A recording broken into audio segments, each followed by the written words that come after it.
அன்பர்களே, நண்பர்களே, உங்கள் பாலுவின் இனிய காலை வணக்கம். இன்று டிசம்பர் 15ஆம் தேதி, அதாவது கார்த்திகை மாதம் 30ஆம் தேதி, ஞாயிற்றுக்கிழமை.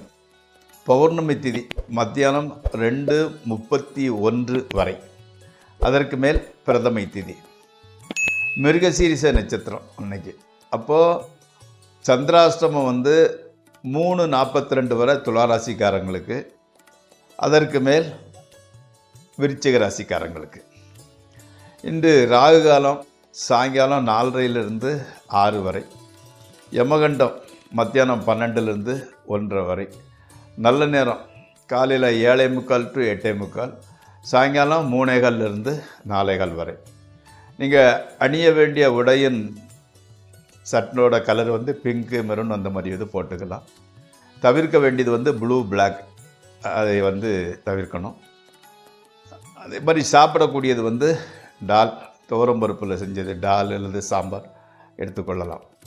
இப்போது ஜோதிட பாடத்துக்குள்ள இந்த பரணி நட்சத்திரத்தில் பிறந்தவங்களை பற்றி பார்த்து கொண்டு வருகிறோம். இன்னும் அதையே பார்ப்போம். பரணி நட்சத்திரம் 2ஆம் பாதத்தில் பிறந்தவங்க வீடு வாகனம் உடையவரா, அந்த சுகம், அது ஒரு சுகம் தானே. சொந்த வீட்டில் இருக்கிறது, சொந்த வாகனம் வச்சுருக்கிறது ஒரு சுகம். அந்த சுகம் உடையவராகவும், தாயாரோடு அப்பப்போ கருத்து வேறுபாடு கொண்டவராகவும், தோப்பு துறவு நிலபுலன் கால்நடைகளால் அனுகூலம் உடையவராகவும் இருப்பார். அப்போ வீடு வாசல் கால்நடை வாகனம் எல்லாம் இருந்துக்கிட்டு அதன் மூலம் நல்ல சுகமும் கிடைக்குது. தாயிடம் மட்டும் கொஞ்சம் கருத்து வேறுபாடு உடையவராக இருப்பார். இதில் அந்த 2ஆம் பாதத்திலேயே முற்பகுதியில் பிறந்தவர் புத்திரரால் பிரச்சனை, அவங்க பிள்ளைகளால் அவருக்கு பிரச்சனைகளும், பிற்பகுதியில் உதித்தவருக்கு மங்காத பேரும் புகழும் பெறுபவராகவும் இருப்பார். அப்போது அந்த 2ஆம் பாதத்திலே முற்பகுதியில் பிறந்தவங்க பிள்ளைகளால் பிரச்சனையை சந்திக்க வேண்டியது வரும். பிற்பாதியில் பிறந்தவர் பேரும் புகழும் பெறுபவராக இருப்பார். பொதுவாக இவங்க பரணியத்தில் பிறந்தவங்க அறிவு ஆற்றலோட பிறரை வழிநடத்தும் திறன் படைத்தவர்கள். தாயாரின் பரிபூரண அன்பிற்கு பாத்திரமானவராகவும், மனைவியரோடு கருத்து வேறுபாடு கொண்டவராகவும், மனைவியை ஒதுக்கி வைத்துவிட்டு வாழ்பவராகவும், நண்பர்களோடு ஒத்து வராதவராகவும், ஆளும் கட்சியினால் அனுகூலம் அடைபவராகவும், புராண இதிகாசங்கள் கதைகளை பேசுகிறதுல கேட்குறதுல அதிக விருப்பம் கொண்டவராகவும் இருப்பார். நண்பர்களே, இப்பொழுது நாம் ராசிபலன் நிகழ்ச்சிக்குள் செல்வோம். இந்த ராசிபலன் நிகழ்ச்சி உங்களுக்கு பயன்படுமாயின் அதை சப்ஸ்கிரைப் செய்யவும், நண்பர்களுடன் பகிர்ந்து கொள்ளவும். மேசராசி. அதாவது இந்த மேசராசிக்காரங்களுக்கு தசாபுத்தி ஜாதகத்தில் நல்ல விதமாக அமைந்திருந்தால் இப்போ இந்த பீரியடு இன்னைக்கு அதிக நன்மைகள் ஏற்படும். சொந்தமாக சொத்து சுகமும் சேரும். குடும்பத்தில் அந்த சுபகாரிய நிகழ்ச்சிகள் நடைபெறும். கணவன் மனைவி உறவு மகிழ்ச்சிகரமாக இருக்கும். எதிர்பாராத வகையில் தாயார் அல்லது மனைவி வழி சொத்துக்கள் கிடைக்கக்கூடும். அடுத்து ரிஷபராசி. பெரியோர்கள் சந்திப்பு, முக்கியமான ஒரு கோவிலுக்கு சென்று தெய்வ தரிசனம் செய்வது, அரசாங்க ஆதரவு, அரசாங்க பதவியில் உள்ளோர் சந்திப்பு ஆகியவை நடக்கின்றன. பெற்றோர்கள் ஆரோக்கியம் நன்றாக இருக்கிறது.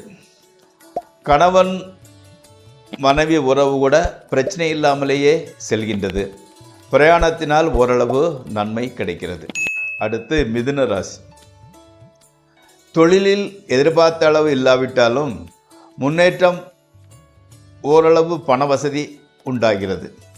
உத்தியோகம் செய்பவர்களுக்கு மேலதிகாரிகளின் ஆதரவு மற்றும் உதவி கிடைக்கின்றது. வெளியூர் பிரயாணங்களிலும் அதிக அளவில் நன்மை இல்லை. கெட்ட பெயர் ஏற்பட வாய்ப்புள்ளது. உஷாராக நடந்து கொள்ளுங்கள். அடுத்து கடகராசி. அதிக அளவில் செலவுகள், எதிர்நோக்கி வந்து கொண்டு இருக்கிறது. அந்த செலவுகள் வந்துக்கிட்டு இருந்தால் கூட அதை சமாளிக்கக்கூடிய அளவில் பணவரவும் இருக்கத்தான் செய்கிறது. வெளிநாடு செல்ல வாய்ப்பு வந்தால் சென்று வாருங்கள், அதை உபயோகப்படுத்தி கொள்ளுங்கள். அது ஒரு பரிகாரம் போல வேலை செய்யும். தெய்வ பக்தி உங்களை தீமையிலிருந்து காப்பாற்றுகிறது. அடுத்து சிம்மராசி. கெட்ட குணங்களுடைய பெண்களுடைய நட்பால் கெட்ட பெயர் ஏற்பட போகிறது. எச்சரிக்கையாக நடந்து கொள்ளுங்கள். தொழிலில் ஏகப்பட்ட இடையூறுகள். உத்தியோகம் செய்பவர்களுக்கு மேலதிகாரிகளினால் பிரச்சனை ஏற்படுகிறது. வேலையை பற்றிய பயம் கூட உண்டாகிறது. புதிய முயற்சிகள் வெற்றி பெறுவதில்லை. பொறுத்திருங்கள், எல்லாம் நல்லதே நடக்கும். அடுத்து கன்னி. செல்வம் செல்வாக்கு நல்ல பெயர் அதிகரிக்கிறது. எதிர்பாராத வகையில் பணவரவு கூட உண்டாகிறது. நன்மையே நடக்கிறது. மனமாகாதவர்களுக்கு மனமாகிறது. குழந்தை பாக்கியம் இல்லாதவர்களுக்கு குழந்தை பாக்கியமும் உண்டாகிறது. புதிய கடை, அதை வாடகைக்கு விடுகிறீர்கள். புதிய கடை கட்டி வாடகைக்கு விடுறீங்க. வாடகை ஒரு ரெகுலராக வந்துக்கிட்டு இருக்குது. அதே மாதிரி நகை ஆடை ஆபரண சேர்க்கை நடக்கிறது. குடும்பம் ஓரளவு மகிழ்ச்சியாகவே இருக்கிறது. அடுத்து துளாராசி. மனதில் காரணமில்லாத கவலைகள் குழப்பங்கள் உண்டாகின்றன. உறவினர் ஒருவருக்கு உடல்நிலை பாதிப்பு ஏற்பட நீங்கள் போய் கொஞ்சம் செலவு செய்ய வேண்டி உள்ளது. ஹையர் எஜுகேஷன் செய்வோருக்கும் நல்ல முன்னேற்றம் காணப்படுகிறது. வாகனத்திற்கு செலவு செய்கிறீர்கள். அடுத்து விருச்சிகம். உடல்நிலை கொஞ்சம் டல்லாக இருந்துக்கிட்டு இருக்குது. பணவரவை விட செலவு அதிகமாகிறது. காரணமில்லாத மனக்கவலை. அன்னைக்கு அம்மாவுக்கு கொஞ்சம் கால் வலி ஜாஸ்தியாகுது. மனச்சோர்வுக்கு இடம் தர வேண்டாம். தெய்வ பக்தி இருந்தால் பிரச்சனைகள் ஒன்றும் இல்லாததாகிவிடும். கணவன் மனைவி உறவு இன்பமாகவே இருக்கின்றது. அடுத்து தனுசு ராசி. விரோதிகளின் எதிர்ப்புகள் பலனளிக்காமல் போய்விடுகிறது. நண்பர்கள் உறவினர்கள் ஆதரவாய் இருக்கின்றனர். குடும்பத்தில் ஒரு புதிய ஜீவன் தோன்றுவதற்கு வாய்ப்புள்ளது. எடுத்த காரியங்கள் எல்லாம் வெற்றி அடைகின்றன. தொழிலில் வெற்றி. அடுத்து மகர ராசி. துன்பங்கள் கொஞ்சம் கொஞ்சமாக குறைய ஆரம்பிக்கின்றது. புதுசாக நெகட்டிவ் எதுவும் இனி வராது.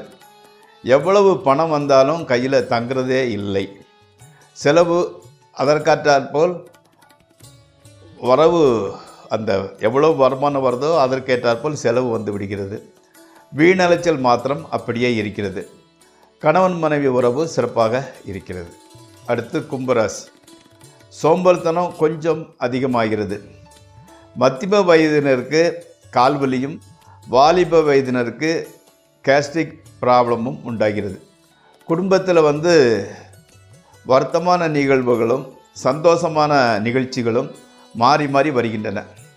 வீட்டிற்குள் நுழைந்தாலே டென்ஷன் வந்துவிடுகிறது. சகோதரர்களுடன் கருத்து வேற்றுமை. அடுத்து மீனராசி. புதிய நண்பர்களுடன் எச்சரிக்கையாக பழகுங்கள். நண்பர்களினால் கெட்ட பெயர் உண்டாக வாய்ப்பிருக்கிறது. வீண் அலைச்சல் வீண் செலவு உண்டாகிறது. தூர பிரயாணத்தை தவிர்க்கவும். முதல்ல முழு கவனத்தையும் தொழிலில் செலுத்துங்கள். உடல்நலனை கவனித்து கொள்ளுங்கள்.